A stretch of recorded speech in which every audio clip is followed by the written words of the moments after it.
Bonjour à tous. Pourquoi l'opposition congolaise s'affaiblit-elle davantage?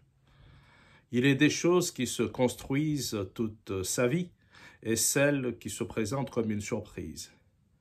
Un coup de chance. La différence est que les premières représentent un rêve tissé tout au long du parcours, tandis que les secondes ressemblent à celle dont on dit dans la tradition Luba, une aiguille ramassée dans le jeu s'opère en jouant.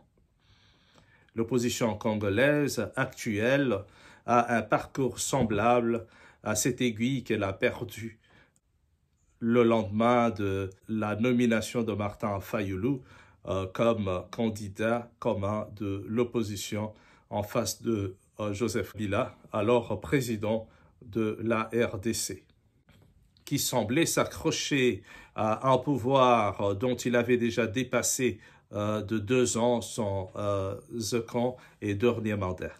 Depuis, l'opposition a présenté à travers Martin Fayulu l'image d'une inconstance et de flip-flop répétés.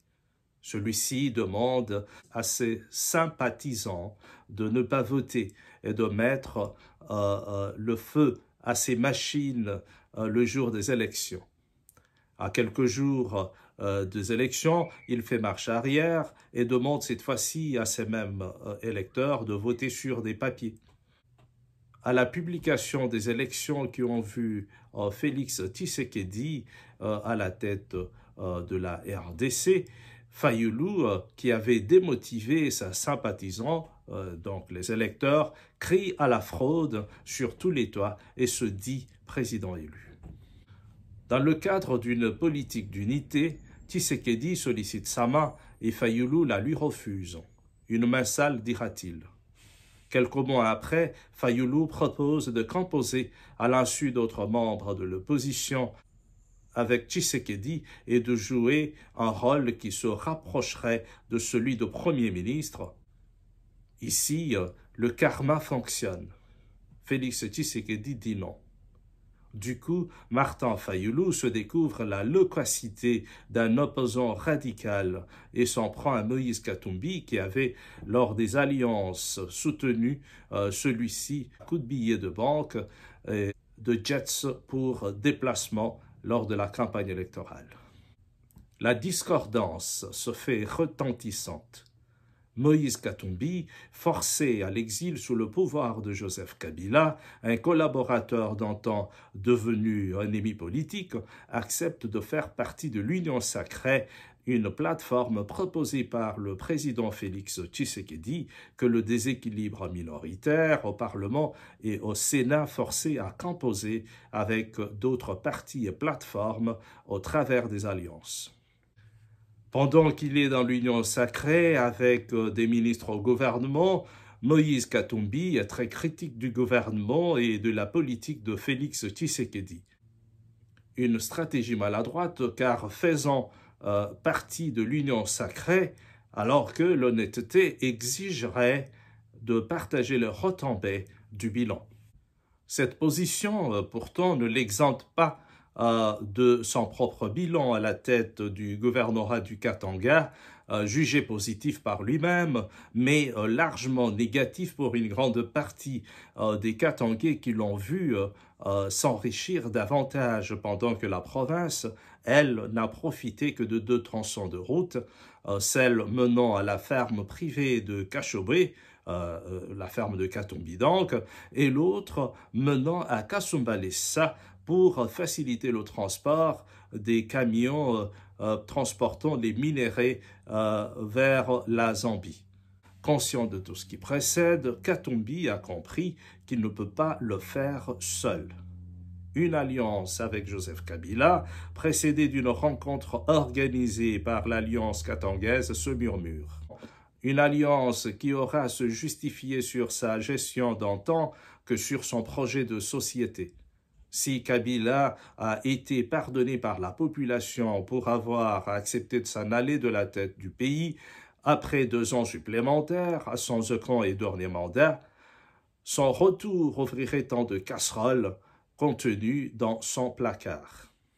Son régime avait la gâchette facile et a été responsable de la mort des manifestants tels Rossi Mukendi, Thérèse Kapangala, Floribert Chebeya, Bazana, Armatungulu, etc. Et pire encore, l'infiltration confirmée aujourd'hui s'est faite en son temps. Les négociations avec le M23 ont ouvert les portes congolaises, tant militaires que politiques, à ce mouvement terroriste financé par Paul Kagame. L'enrichissement à outrance, la gestion des minéraux congolais et les comptes dans les paradis fiscaux pourraient être sujets d'investigation. Les travaux de 5 chantiers n'y échapperont pas.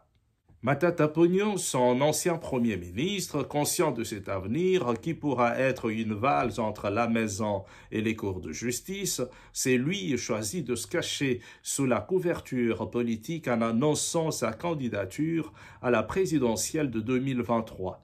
Ainsi, toute poursuite judiciaire serait traitée d'un acharnement sur un opposant et potentiel candidat. Dernièrement, une alliance s'est faite entre Martin Fayulu, Denis Mukwege et lui Matata.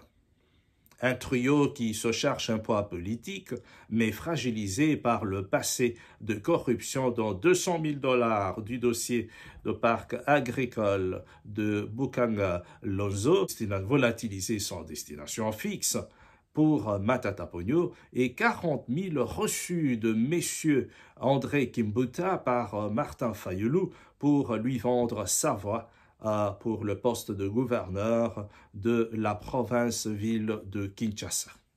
Le docteur Denis Mukwege, pourtant, bien que sans passé de corruption, vient y patauger en s'alliant avec Martin Fayulu et Matata Ponyo. La population aussi ne le voit que réparateur des femmes, un surnom qui définit son rôle auprès des femmes dans l'Est ravagé.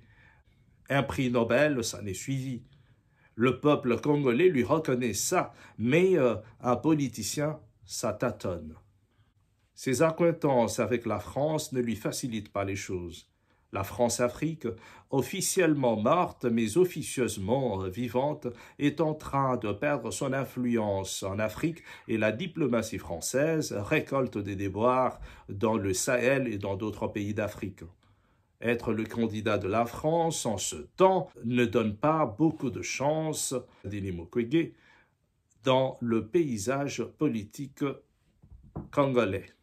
Une candidature qui sonnerait fausse tant que Mukwege est vu comme médecin, doublé d'un prix Nobel bien sûr, mais sans une touche politique. Une touche politique qui fait défaut même à certains électrons libres tels Adolphe Muzito, désoldarisé de la Moka où il a été pendant 3 ans le fidèle de Martin Fayulu.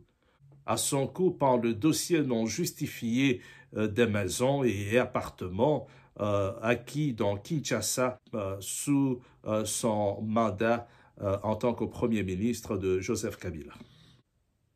Ce qui ne le purifie pas. Sa candidature annoncée sur France 24 semble comme celle d'un autre Premier ministre de Kabila, Matata Ponyo donc, un manteau de protection. Il est inconcevable d'entendre tous ces candidats de l'opposition qui ont trempé dans la corruption traiter le régime de Félix Tshisekedi de corrompu. Cependant, pendant 4 ans de son premier mandat, celui-ci combat la corruption à travers une organisation dénommée IGF. Il en est résulté des arrestations de certains mandataires et ministres. Son directeur de cabinet, Vital Kamerhe, s'est retrouvé en prison pour détournement des fonds destinés au financement des maisons préfabriquées. Donc, le budget que Joseph Kabila avait laissé à 4 milliards de dollars après 18 ans de règne est aujourd'hui à 16 milliards de dollars après 4 ans du premier mandat de Félix Tshisekedi. Le pays s'électrifie, l'eau se traite, les routes se construisent et des bâtiments sortent du sol. L'Est de la RDC, sujet au génocide silencieux depuis 1994 a finalement, sous la stratégie de Félix Tshisekedi, pointé du doigt le mastermind qui se cache derrière le mouvement terroriste M23 en la personne de Paul Kagame. La sensibilisation de la jeunesse contre l'agression de la RDC par le Rwanda a produit 5000 recrues dans l'armée congolaise, un message d'unité qui décrit la popularité de Félix Tshisekedi. Un message que tous ses opposants ont saisi et dont deux options semblent les charmer. Boycotter les élections en s'attaquant à la crédibilité de la CENI, la Commission électorale nationale indépendante, comme le fait actuellement le FCC, de Joseph Kabila, par le biais de son ancien dauphin et candidat malheureux à la présidentielle de 2018, Ramazani Shadari. 2. Créer un chaos qui conduirait à la formation d'un gouvernement d'union nationale où tous ses opposants retrouveraient des postes. Le président Félix Tshisekedi, pourtant, a compris tout cela. Ignorant les maladresses des autres, il inaugure l'enrôlement pour les élections de 2023 lors de sa tournée dans le Grand Équateur. Dans toute la RD Congo, les enrôlements se font en masse, tandis que l'opposition chancelante se prépare au boycott. Il semble que 2023, c'est Félix Tshisekedi. Bonjour chez vous.